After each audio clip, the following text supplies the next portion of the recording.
মায়াবতী পর্ব ১০। মায়া, আমি আমার মাকে তোমার কথা বলেছি। মা তোমাকে দেখতে চেয়েছে। তুমি কি যাবে আমার সাথে আমাদের বাসায়? তোমার মা আমাকে যেতে বলেছে। হুঁ, তুমি না করো না প্লিজ, প্লিজ, প্লিজ। মা তোমাকে দেখতে চেয়েছে। কবে যাবে তুমি বলো তো? আমি জানি না আসলে আমি কি বলবো। আমাকে আমার পরিবার থেকে পারমিশন নিতে হবে। আমি রাজি হলে যেতে পারবো। আমি কালকে এসে তোমাকে জানাই, ওকে? আন্টি রাজি না হলে আমি আন্টিকে রাজি করাবো। প্রয়োজন হলে আমি নিজে তোমার সাথে মায়ের সাথে তোমার ব্যাপারে কথা বলিয়ে দেব। তবুও তোমাকে যেতেই হবে। আমার অনেক ইচ্ছে জানো তো। আমিও আমার বন্ধু বাসায় বসে গ্রুপ স্টাডি করব। মানে পড়াশোনার জন্য যেতে বলেছে। ভিমরি খেয়ে বললাম আমি। ছোটবেলায় ভাইয়াকে দেখতাম, ভাইয়ার ফ্রেন্ডরা আসতো, ভাইয়ার সাথে দরজা চাপিয়ে পড়তো আর লিখতো। আমি একটু উকিঝুঁকি দিলেই আমাকে ধরে মারতে আসতো। গম্ভীর স্বরে বলতো, কবিতা যাও এখান থেকে, আমরা পড়ছি। জানো, আমরা অনেক ইচ্ছা। আমি এইভাবে কাউকে বলবো, তোমাকে নিয়ে আমার রুমে বসবো, কেউ বিরক্তি করতে আসলে এইভাবে বলবো, যাতে একটা ফিলিংস আসে যে আমি বড় হয়ে গেছি। বলেই হা হা করে হাসতে লাগলো কবিতা। আমি কি করবো বুঝতে পারছিলাম না। আমার হুট করেই মনে হলো আমি খুব সুখী একজন মানুষের সাথে বন্ধুত্ব করেছি, যে স্বভাবে আচরণে পাগলাটে টাইপ, কিন্তু প্রচুর বাচাল স্বভাবের। কিন্তু মনটা অনেক ভালো। ও হয়তো এমন একজন মানুষ যার সাথে দুটো কথা বললে খারাপ মুহূর্ত ভালো হয়ে যাবে। আম্মা কোথায় তুমি? আমার কলেজ তো ছুটি হয়ে গেছে, গাড়িও তো আসেনি, তুমি আসোনি। আমি যাব কিভাবে এখন? মায়া, সাব্বির হুট করে অসুস্থ হয়ে পড়েছে, আমি ওকে নিয়ে হাসপাতালে এসেছি। আজকে তো ড্রাইভারও আসেনি, আমি হাসপাতালে এসেছি। তুমি কি একা একা আসতে পারবে? আমি উদ্বিগ্ন হয়ে বললাম, সাব্বিরের কি হয়েছে মা? ও ঠিক আছে তো? হ্যাঁ, ও এখন ঠিকই আছে। তুমি বরং রিক্সা নিয়ে চলে এসো। আসতে পারবে তো ভালো মতে? আর বাসায় এসে আমাকে কল করে জানিয়ে দিও। আচ্ছা আম্মা। ফোন ভেতরে রেখে আমি একটা রিক্সা খোঁজার চেষ্টা করলাম। কলেজ ছুটি হয়েছে, অনেক ভিড় এখন। আমি রিক্সায় ওঠার চেষ্টা করেও পারলাম না। আমি এখনই এই শহরে মানিয়ে নিতে পারছি না নিজেকে। কিন্তু হুট করে একটা রিক্সাওয়ালা এসে দাঁড়ায় আমার সামনে। আমি কিছু না ভেবে জিজ্ঞেস করি, মামা যাবেন? ইডেন। আমি রিক্সাওয়ালাকে আমার ঠিকানা দিলে সে চালাতে শুরু করে। ওনাকে দেখে আমার কেন যেন রিক্সাওয়ালা মনে হলো না। রিক্সার সাথে যেন ওনাকে একেবারে মানাচ্ছে না। উনি বেশ শক্ত সামর্থ্য চেহারার লোক, কিন্তু রিক্সার সাথে কেন যেন ওনাকে একেবারে যাচ্ছে না। আমি হঠাৎ লক্ষ্য করলাম রিক্সাটা অন্য রাস্তা ধরে চলছে। আমি ওনাকে বললাম, মামা আপনি কোন দিকে নিয়ে যাচ্ছেন? এইটা তো আমার বাসার রাস্তা না, আপনি কোথায় যাচ্ছেন? মামায় মনে হয় ঢাকার শহরে নতুন আইসুইন, তাই চিনবার পারতেছুইন না। আমি শর্টকাট লইছি মামা, তাড়াতাড়ি জামুনে। ও আচ্ছা। আমার কেন যেন মনে হচ্ছে আমার সামনে খুব ভয়ানক কিছু অপেক্ষা করছে, কিন্তু সেটা কি আমি বুঝতে পারছি না। আমার মনের অস্থিরতা কমছে না। কেন এমন মনে হচ্ছে বুঝতে পারছি না, কিন্তু যখন বুঝলাম তখন অনেক দেরি হয়ে গেছে। রিক্সাওয়ালা যখন রিক্সাটা একটা ভয়ঙ্কর গলির মধ্যে নিয়ে গেল, আমি চিৎকার করে তাকে জিজ্ঞেস করলাম, আমাকে কই নিয়ে যাচ্ছেন মামা? আমি নামবো, এইখানে থামান রিক্সা। কিন্তু সে থামালো না। সে তার পান খাওয়া মুখে বলল, আপনারে আনার জন্য মেলা টাকা পাইছি মামা, আরও টাকা পামু। আপনার হোড ভাইয়ের অ্যাক্সিডেন্ট করাইছি, হাসপাতালে আছে। হ্যাঁ, আপনার আম্মাইও আছে, তাই তো আপনার আনবার আসে নাই। আপনি রে ছাইরা দিলে আমাগো কেমনে হইব? আমি অনেক চিৎকার চেঁচামেচি শুরু করলাম, যদিও বুঝতে পারছিলাম আমার চিৎকার কেউই শুনবে না। আমি ভয়ে ভয়ে ওনাকে জিজ্ঞেস করলাম, আমাকে কোথায় নিয়ে যাবেন মামা? আমার কাম এই পর্যন্তই মামা। আপনারে নিয়ে এটা ঘরে বাইন্দা থুমু, তারপর তাগো কাম তারা করব। আমার তাদের কাজ এই সেমরি। এত কথা কস কেন? তোরে কিডন্যাপ করছি, তোর প্রশ্নের উত্তর দিব নাকি? মাদাটা খাইলি আমার। আমাকে যখন একটা ছোট্ট খুপড়ি ঘরের সামনে এনে দাঁড় করালো, তখন ভেতর থেকে একজন মহিলা আর একজন পুরুষ বের হয়ে আসলো। মহিলাটি এসেই আমার দু হাত বেঁধে দিল, মুখ বেঁধে দিল, ঘরের ভেতরে এনে আমাকে মাটির মধ্যে বসালো। ওরা কী নিয়ে যেন নিজেদের মধ্যে আলোচনা করছিল। অনেকটা সময় আলোচনা করার পর মহিলাটি বলল, এইবার মেলা টাকা লইমু, অনেক রিক্সা নিয়ে আনছো তুমি। মেলা টাকা চাইবা? হ, তা তো চামুই। আর এই সেমরির বক বক শুনতে শুনতে আমার কান গেছে গা। দুলাভাই থামেন, বস কল দিছিল, একটু পরেই আইব। তারপর মনে হয় এই সেমরির পাড়ায় বেচ্চা দিয়ে আইব। হেইডা হ্যাগো কাম, এই সেমরিরে বেচলে মেলা টাকা পাইব, আমাগো তো আর ছিটে ফোটাও দিব না, কিন্তু কাম তো আমরাই করলাম বেশি। হঠাৎ ঘরের দরজায় কড়া নাড়ল কেউ। একজন বলল, দুলাভাই মনে হয় বস আইছে। হ, যা দরজা খুললে দে। আর হন, কবি টেহা বেশি দিতে কবি, নইলে সেমরিরে আমরাই বেচুম। কামরা একটু রিস্কি হইব, তয় কাম হয়ে গেলে লাভও হইব। আমি ভয় আর আতঙ্কে শিউরে উঠলাম। আমার নিজের জন্য ভয় হচ্ছে, সাব্বিরের জন্য ভয় হচ্ছে। ও কেমন আছে কে জানে। সাবিহ মনে হচ্ছে ঠিক নেই। আমার নিশ্চয়ই পাগল হয়ে গেছে।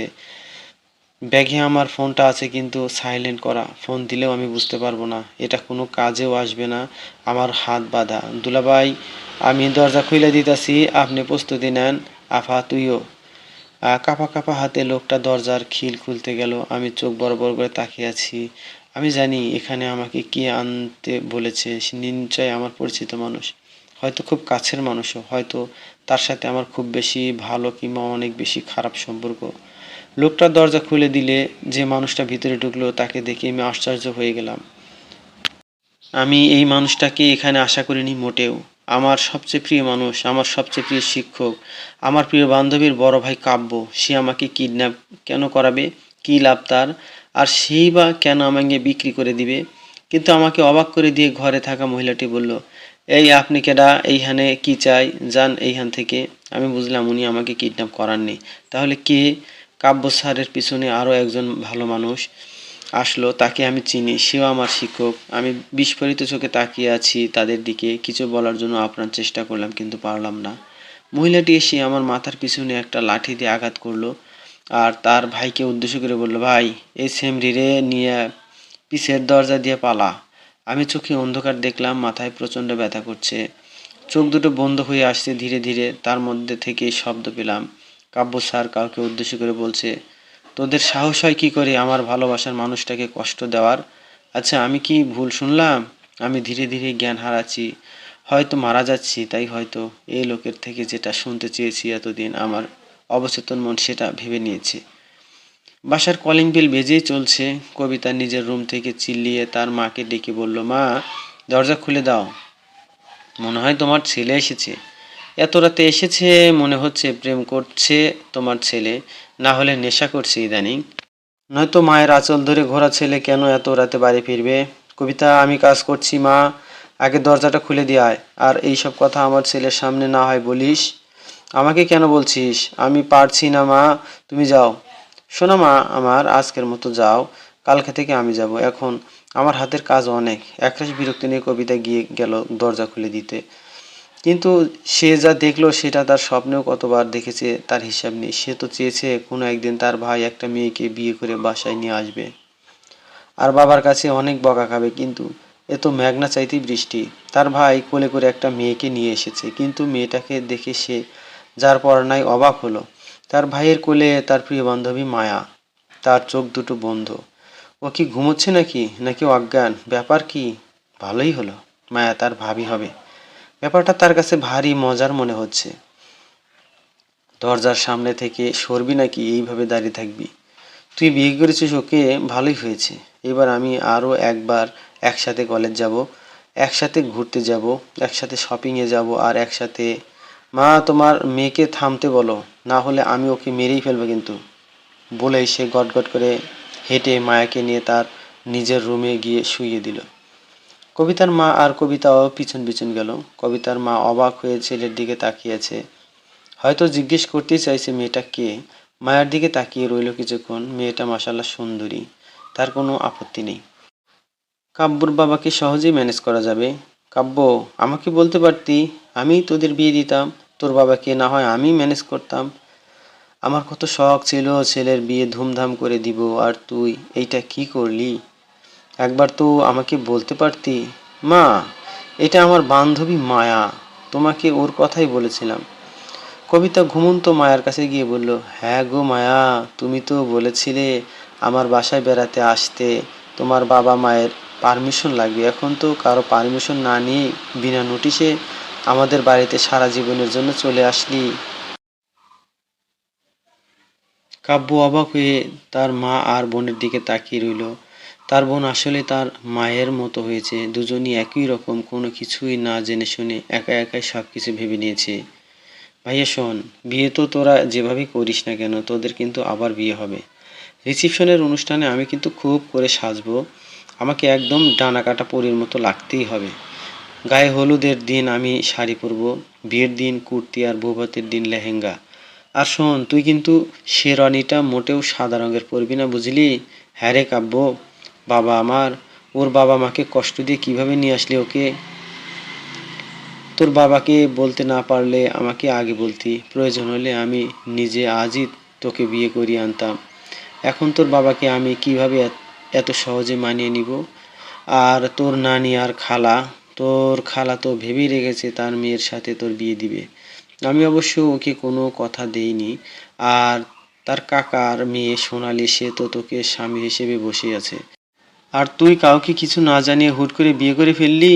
আমি কিভাবে যে এত কিছু সামলাবো বুঝতে পারছি না। উফ মা, ওদের কথা রাখো তো, ফালতু একটা মেয়ে সোনালি। আমি মরে গেলেও ওকে নিজের ভাবি বলে মেনে নেব না।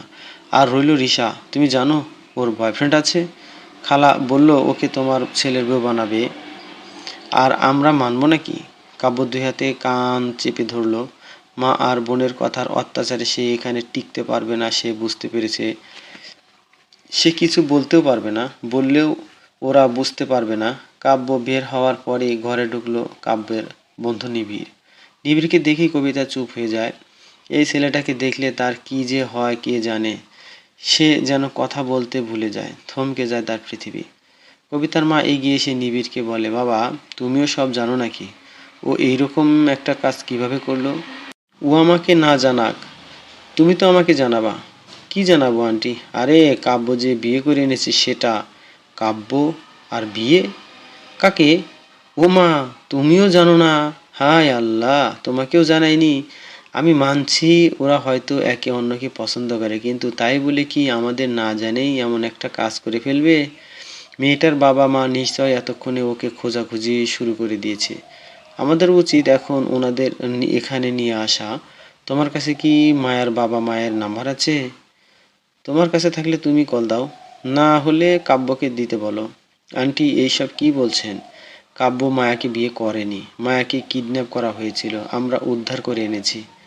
এতক্ষণ কবিতা চুপ ছিল, কিন্তু সে হঠাৎ লাফিয়ে সামনে এসে বলল, কি? মায়াকে ভাইয়া বিয়ে করেনি? তাহলে কি হবে? কি হবে আবার? কবিতার ভীষণ আফসোস হলো, কেন ভাইয়া মায়াকে বিয়ে করে আনেননি। কিন্তু পরক্ষণেই মায়ার কিডন্যাপের কথা মনে পড়তেই বলল, মায়াকে কারা কিডন্যাপ করেছিল? ও কি ঠিক আছে? এখন ঠিক আছে। হাসপাতালে নিয়ে গিয়েছিলাম, ঘুমের মেডিসিন দিয়ে রেখেছে। কখন ঘুম ভাঙবে কে জানে।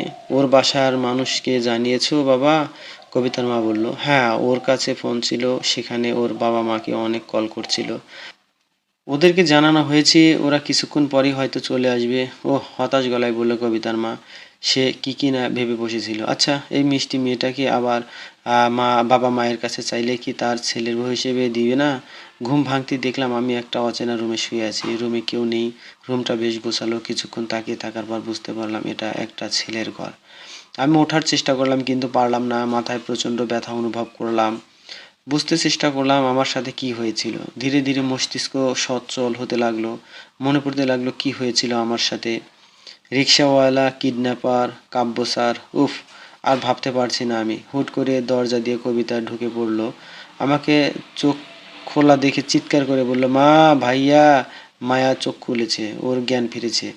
তোমরা কই? তারপর আহ, আমার কাছে এসে বলল, ভালো আছিস মায়া? জানিস আমাদের জীবনটা না অদ্ভুত। না হলে কি আজই আমি তোকে দাওয়াত দিলাম আর তুই বললি পারমিশন নিবি বাসা থেকে, আর আজই তুই আমার বাসায় আসলি, তাও আবার আমার ভাইয়ের কোলে চড়ে। বলি হা হা করে হাসতে লাগলো। আমার মাথা অনেক ঝিমঝিম করছে। সাব্বিরের কথা মনে পড়লো।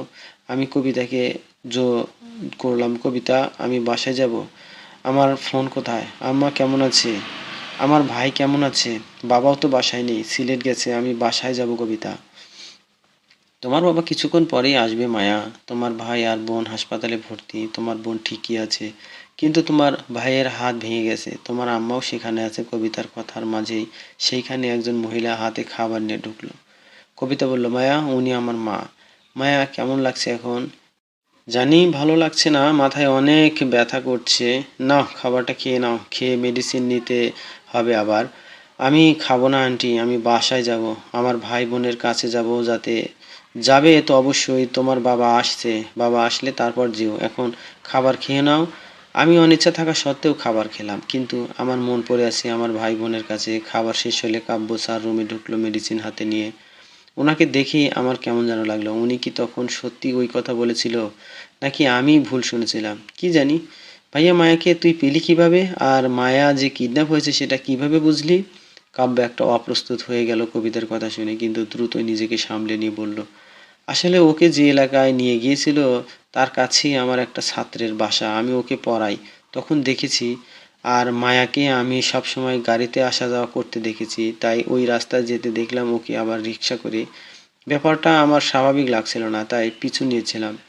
ভালো করেছিস বাবা। আমার বাবা কখন আসবে? কাব্য স্যার শান্ত গলায় বলল, তোমার বাবা চলে আসবে মায়া, ততক্ষণ শান্ত থাকো। মাথায় অনেক চোট পেয়েছো, আর এত তাড়াতাড়ি করার কিছু নেই। তোমার বান্ধবীর বাসাই তো এইটা। হাসপাতালের করিডোরে বসে আছি আমি, সাবিহা আর আম্মা। বাবা আমাদের জন্য খাবার আনতে গেছে। সাবিহা আমার কাঁধে মাথা রেখে ফুপিয়ে ফুপিয়ে কেঁদেই চলেছে। আমরা সবাই চুপ করে আছি, কিন্তু সবার মনে একই কথা ঘুরছে। গত বছর কক্সবাজারের গিয়েও এই একই কাহিনী ঘটেছে, আবার আজও। এই ঘটনাগুলো কি কাকতালীয়? না, মোটেও কাকতালীয় নয়। কি হচ্ছে আমাদের সাথে আমরা বুঝতে পারছি না, কিন্তু সেদিন শত দুঃখের পরও একটা বিষয় স্বাভাবিক হয়েছিল। সেটা হচ্ছে সাবিহা। ও আমাকে বোন হিসেবে হয়তো সেদিনই মেনে নিয়েছিল, কিন্তু সেই দিন ওই কিডন্যাপারদের হাতে রক্তাক্ত হয়েছিলাম। বাম হাতের কনুইয়ের নিচে কেটে গেছে অনেকটা, এখনও সেই দাগটা মিশে যায়নি। আবার এখন মাথায় আঘাত। আপু, সাব্বির কি ভালো হবে না? হবে, অবশ্যই ভালো হবে। দেখো, আমার পায়ে ব্যথা করছে, অনেক ব্যথা করছে। আম্মা আমাদের কাছে এসে গভীর মমতায় দুজনকে আদর করে দিল। আম্মা মাথায় আঘাত পেয়েছে, কিন্তু সন্তানের আঘাতটাই যেন তার কাছে বেশি বড়। আম্মা, আমাদের অ্যাক্সিডেন্টও হলো কিভাবে?